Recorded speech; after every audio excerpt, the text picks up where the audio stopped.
కానీ మీరు చెప్పారు ఒక మాట 30 years బ్యాక్ నాన్ వెజ్ వదిలేసాను అని. అవునండి, వదిలేసాను. ఏదైనా బలమైన రీజన్ ఉందా? బికాస్ ఆఫ్ రెడ్ మీట్ తిన్నా ఇవన్నీ? లేదండి, that was not a regular reason. And I gave up 32 years ఇప్పటికి.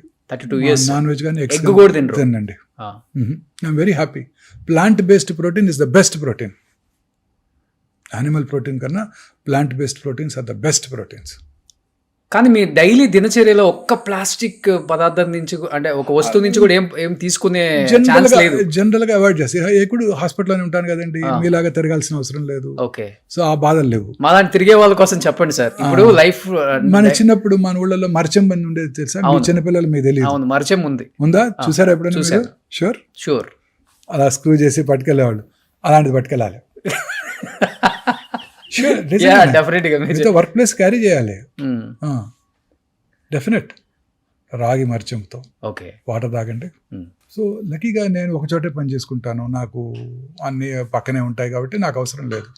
బట్ మిగతా వాళ్ళు పని చేసుకునే వాళ్ళందరికీ అవసరం కదా. ఇప్పుడు మీతో పాటు వచ్చారు మీ స్టూడియోకి, ఇక్కడికి అందరూ పాపం పొద్దున్నే ఎప్పుడో బయలుదేరుతారు, వాటర్ తాగాలి, క్యారీ చేయలేరు, బైక్ మీద వస్తారు పాపం. నేను వచ్చిన దగ్గర నుంచి ఒక 1 hour అయింది. మీ ఇక్కడంతా కూడా ఎక్కడ కూడా ఒక ప్లాస్టిక్ అంటే అంతా వాటర్ బాటిల్స్, గ్లాస్ సీసాలు అండ్ గ్లాసెస్ ఉన్నాయి. బ్లాక్ కాఫీ ఇచ్చారు, అది కూడా ఏదో some different type of. True. ఇప్పుడు హాస్పిటల్ క్యాంటీన్లో అంటే మనం మేనేజ్ చేయట్లేదు, ఎవరో చేస్తున్నారు. బట్ ఇప్పుడే కొన్ని ఇవాళే అనుకున్నాం, చాలా బాగున్నాయి. ప్లాస్టిక్ ప్లేట్స్ కూడా తీసేస్తున్నాం మీకు తొందరలో. కాస్ట్ పెరిగిపోతుంది, బట్ తప్పట్లేదు. కానీ మీరు ఫస్ట్ ఒకటి చెప్పారు సార్, డెఫినెట్గా లైఫ్ స్టైల్ అనేది చేంజ్ చేసుకోవాలి regarding the food style. But మీరు చెప్పినట్లుగానే ఇప్పుడున్న మీరు లైఫ్ స్టైల్ అంటే ఈ హైటెక్ సిటీ గచ్చిబౌలిలో ఉన్న కంపెనీస్ పిల్లలు టైంకి ఫుడ్ తినకపోతే గ్యాస్ట్రిక్ ఇష్యూస్ వస్తాయి, ఏదో ఉంటుంది కదా. బట్ డెఫినెట్గా తినాలి ఏదో ఒకటి. బట్ వాడే కంటైనర్స్ ఉంటాయి కదా, అవి నిజంగా అన్ని చోట్ల కూడా ప్లాస్టిక్ యూజ్ చేస్తారు. మా అబ్బాయి రోజు తెప్పిస్తాడు స్విగ్గీ నుంచి, జొమాటో నుంచి. మీ అబ్బాయి అన్నీ ఉంటాయి, బ్లాక్ ప్లాస్టిక్ ఉంటాయి. వాళ్ళు వినరు కదా మన మాట. దానివల్ల ఎంత పర్సెంటేజ్ ఉంటుంది? డెఫినెట్ గా హాట్ ఫుడ్ అంతా దాంట్లో పెట్టినప్పుడు దాన్నే మైక్రోవేవ్ లో పెట్టి వేడి చేస్తుంటారు. మీకు 10 నిమిషాల్లో సర్వ్ చేయాలి, 10 నిమిషాల్లో తెచ్చివ్వాలి, 8 నిమిషాల్లో వచ్చేయాలి. కాకపోతే మళ్ళీ మీరు ఫైన్ వేస్తారు వాళ్ళకి. అవన్నీ కార్సినోజెన్సే. మీరు తినే పిజ్జాలు, బర్గర్స్, సమోసాలు అన్ని కార్సినోజెన్సే. మీరు తినే ఆయిల్, ఆ మైదా, చాలాసార్లు చెప్పాను మీకు ఇంతకుముందు 2-3 ఏళ్ళు అని చెప్పి. White maida, refined flour, white sugar, white salt, white light, అన్ని కూడా డేంజరస్ ఏనండి. వైట్ లైట్ కూడా, వైట్ రైస్, అన్ని డేంజరస్ ఏనండి. ఈ ముఖ్యంగా ప్రతి స్వీట్, మన సౌత్ ఇండియన్ స్వీట్ కానివ్వండి, నార్త్ ఇండియన్ స్వీట్ కానివ్వండి, చాలా తక్కువ 1-2 రకాలు తప్ప అన్ని మైదాతోనే చేస్తారు. ప్రతి పేస్ట్రీ మైదాతోనే చేస్తారు. ప్రతి బేకరీ ఐటమ్ మైదాతో చేస్తారు. ఆ బిస్కెట్స్ అండి, మీరు తినే కరాచీ బిస్కెట్స్ కానివ్వండి, చాలా హై హీట్లో దాన్ని వేడి చేసి ప్యూర్ షుగర్ మనకు వచ్చేస్తుంది. అవి డేంజరస్. ప్యూర్ రోగం మన ఒంట్లో పంపించేస్తున్నారు కార్సినోజన్స్ అన్నిటిని. కానీ ఇప్పుడు విలేజెస్ లో ఇవన్నీ లేవు లక్కీగా. ఈ పేస్ట్రీలు, పిజ్జాలు, బర్గర్లు ఇవన్నీ లేవు, వాళ్ళ అదృష్టవంతులు. సో ఇప్పుడు వాటర్ బాటిల్స్ కార్లో పెడతాం కదా సార్, కారు ఒక 1 hour బయట ఎండకుంటుంది, మనం లోపలికి వచ్చి షూట్ చేస్తున్నాం అంటే లేకపోతే ఆఫీస్కి వెళ్ళి వస్తున్నాం. ఆ 1 hour లో ఆ వాటర్ అనేది కొంచెం ఆ బాటిల్లో వేడి ఉండొచ్చు, వేడి ఉంటుంది. నానో పార్టికల్స్ వాటర్ లోకి వస్తాయి, వాటర్ చక్కగా మనం ఇంజెస్ట్ చేస్తున్నాం. 2 things అండి, మనం జీవితాంతం మీరు 2 words వినబోతున్నారండి. ఇంకా మీరు చాలా హెల్త్ టాక్స్ చేస్తుంటారు, 100 మంది డాక్టర్తో మీరు ఇంటర్వ్యూలు చేస్తుంటారు, మీకున్న ఎక్స్పీరియన్స్ ఉంది. ప్రతి డాక్టర్ ఇక మీ ఫ్యూచర్లో 2 words వాడబోతారండి. ఒకటి ఇన్ఫ్లమేషన్. దానికి తెలుగు వర్డ్ కరెక్ట్గా లేదు, దానికి తెలుగే మనమే చేసి వాపు అంటున్నాం, కానీ దానికి తెలుగు వర్డ్ కరెక్ట్గా లేదు. రెండోది గట్ మైక్రోబియం, అంటే మన పేగుల్లో ఉండే బ్యాక్టీరియా. మన పేగుల్లో ఉండే బ్యాక్టీరియా కనుక సక్రమంగా ఉన్నట్టయితే మనకి అన్ని రకాల జబ్బులు వచ్చే అవకాశాలు తగ్గిపోతాయి. బ్రెయిన్ స్ట్రోక్ రాదు, కర్నరీ ఆర్టరీ డిసీజ్ రాదు, ఆర్థరైటిస్ రాదు, రొమటాయిడ్ ప్రాబ్లమ్స్ రావు, క్యాన్సర్ కూడా రాదు. అంతటికి ఇదే కారణం, మన తినేదే కారణం. రోజు ఇప్పుడు చాలా మంది ఎంఫసైజ్ చేస్తున్నారు ఫెర్మెంటెడ్ ఫుడ్స్. మన పాతకాలంలో మన పెద్దలంతా ఏం తినేవారు? Fermented foods. సమ్మర్ వచ్చిందంటే మా చిన్నప్పుడు మా అమ్మగారు కూడా రాత్రిపూట అన్నం తోడేసి పాలలో పొద్దున్నే ఉల్లిపాయ పెట్టి తినమనేవారు బ్రేక్ఫాస్ట్. నేను హైదరాబాద్ వచ్చిన కొత్తలో ఎర్లీ మార్నింగ్ సర్జరీలు చేసేవాడిని.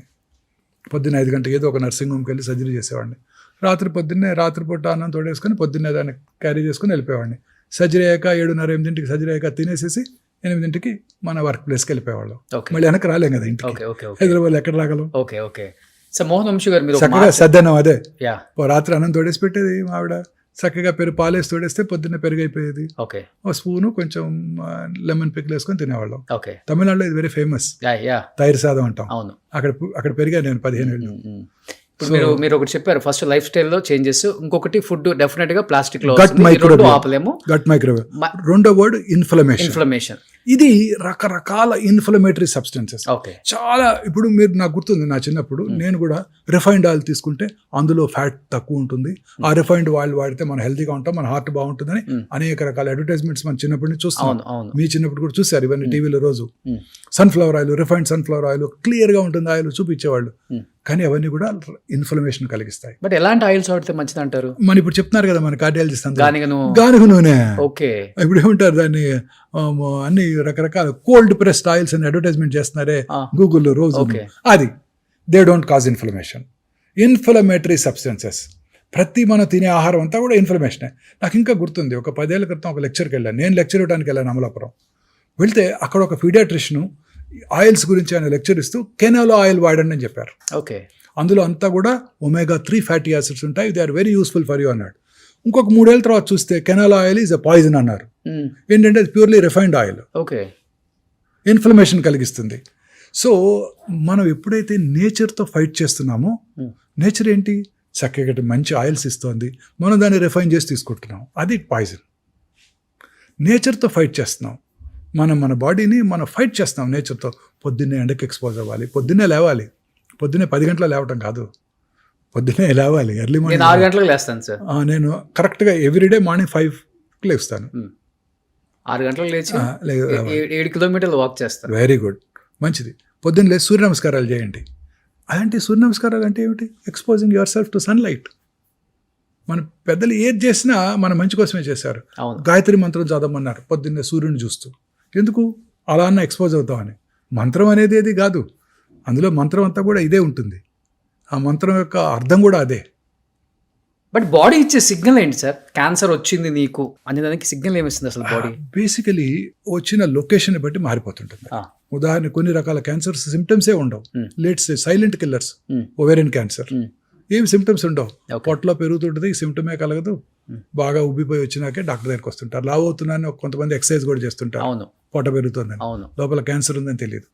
సో చాలా సార్లు ఇది ఎసిమ్టమాటిక్. ఓకే, కానీ మన బాడీలో ఎక్కడైనా మానని పుండు ఉందనుకోండి, నాలుగు మీద కానివ్వండి, ఎక్కడైనా ముక్కులో కానివ్వండి, ఎక్కడైనా కానీ మానని పుండు చిన్నదైనా ఏ పుండు వచ్చినా తగ్గిపోవాలి, కొన్నాళ్ళలో 5-6 రోజుల్లో తగ్గిపోవాలి. తగ్గకుండా అలానే పెరుగుతోంది, నొప్పి లేదు అంటే ప్రమాదకరం.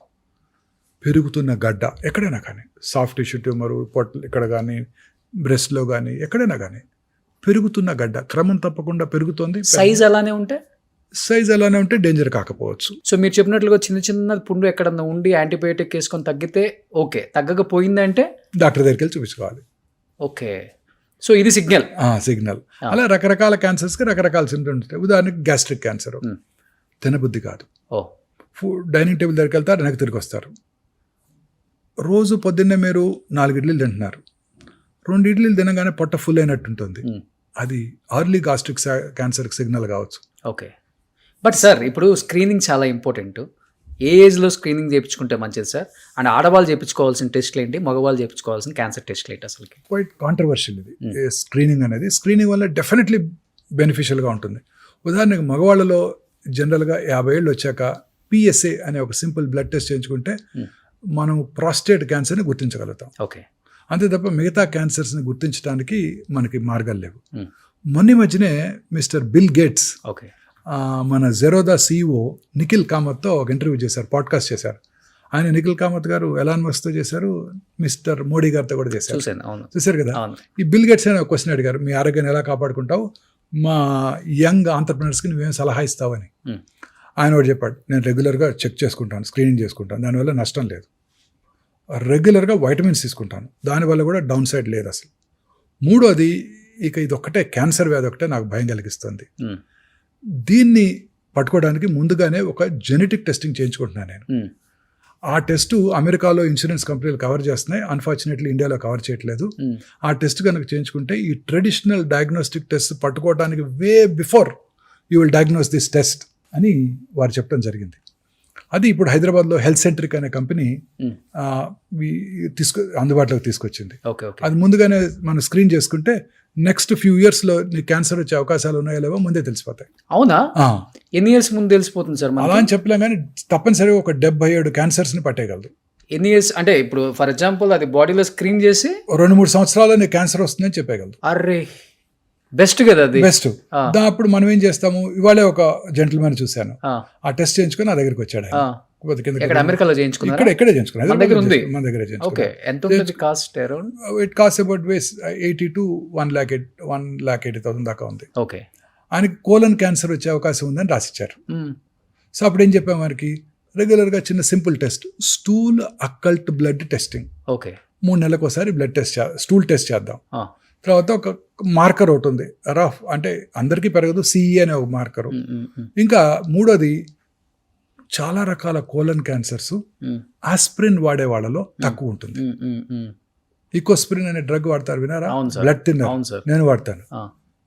మా ఫాదర్కి వెరీ ఎర్లీ ఏజ్లో హార్ట్ అటాక్ వచ్చింది, అందుకని నా ఫిజిషియన్ నాకు 30 ఏళ్ళ క్రితం అది వాడుకోమని చెప్పాడు. ఒక 75 mg వేసుకుంటారు రెగ్యులర్గా వేసుకుంటారు. సో ఆ ఆస్పిరిన్ వాడే వాళ్ళలో కోలన్ క్యాన్సర్ వచ్చే అవకాశాలు తక్కువగా ఉంటాయి. ఓకే. సో అది వాడమని చెప్పాను ఆయనకి.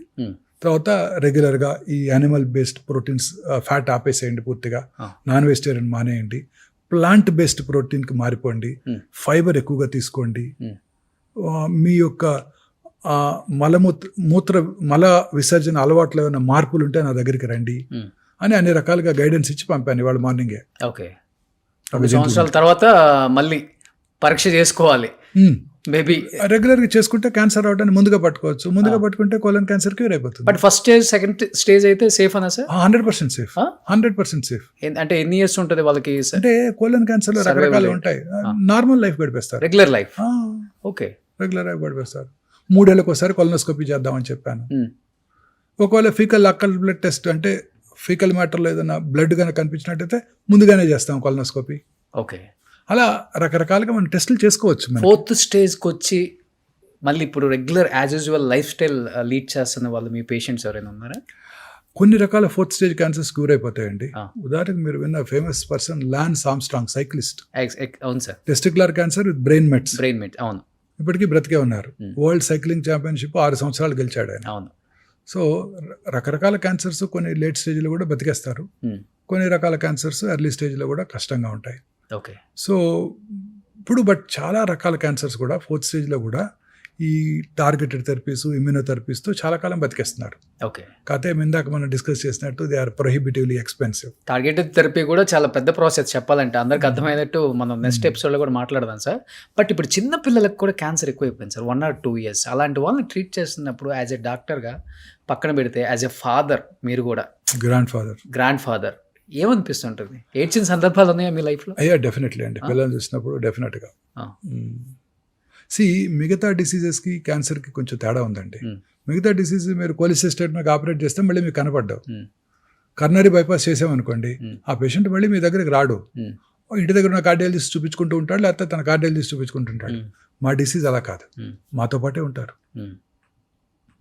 వస్తూనే ఉంటారు. పాపం క్యాన్సర్తో ప్రాబ్లం ఏంటంటే ట్రీట్మెంట్ ప్రొలాంగ్డే, కానీ ట్రీట్మెంట్ కన్నా ఫాలో అప్ మోర్ ఇంపార్టెంట్. ప్రతి పేషెంట్ కూడా రెగ్యులర్గా చెకప్కి రావాలి. ఎందుకు? కొత్త క్యాన్సర్స్ వచ్చే అవకాశాలు ఎక్కువ ఉంటాయి. ఇప్పుడు ఉదాహరణకి ఓరల్ క్యావిటీలో రైట్ సైడ్ చీక్ మీద క్యాన్సర్ వచ్చింది అనుకోండి, అదే ఇండివిజువల్కి లెఫ్ట్ సైడ్ చీక్ మీద వచ్చే అవకాశాలు 5 రెట్లు ఎక్కువ. ఓకే. ఏవైతే కారణాలు ఇక్కడ క్యాన్సర్ కలిగించాయో ఆ కారణాలు ఇక్కడ కూడా పనిచేస్తున్నాయిగా.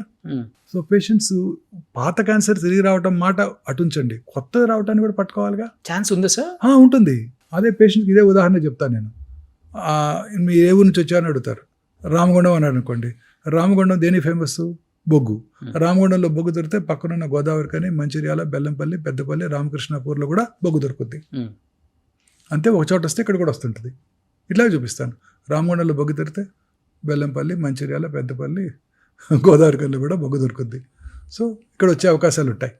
ఎందుకంటే బొగ్గుల మీద కూడా చికెన్ బాగా డీప్ ఫ్రై చేసి తినే వాళ్ళు కూడా ఉన్నారు కదా ఇప్పుడు. అంటే జస్ట్ ఉదాహరణ.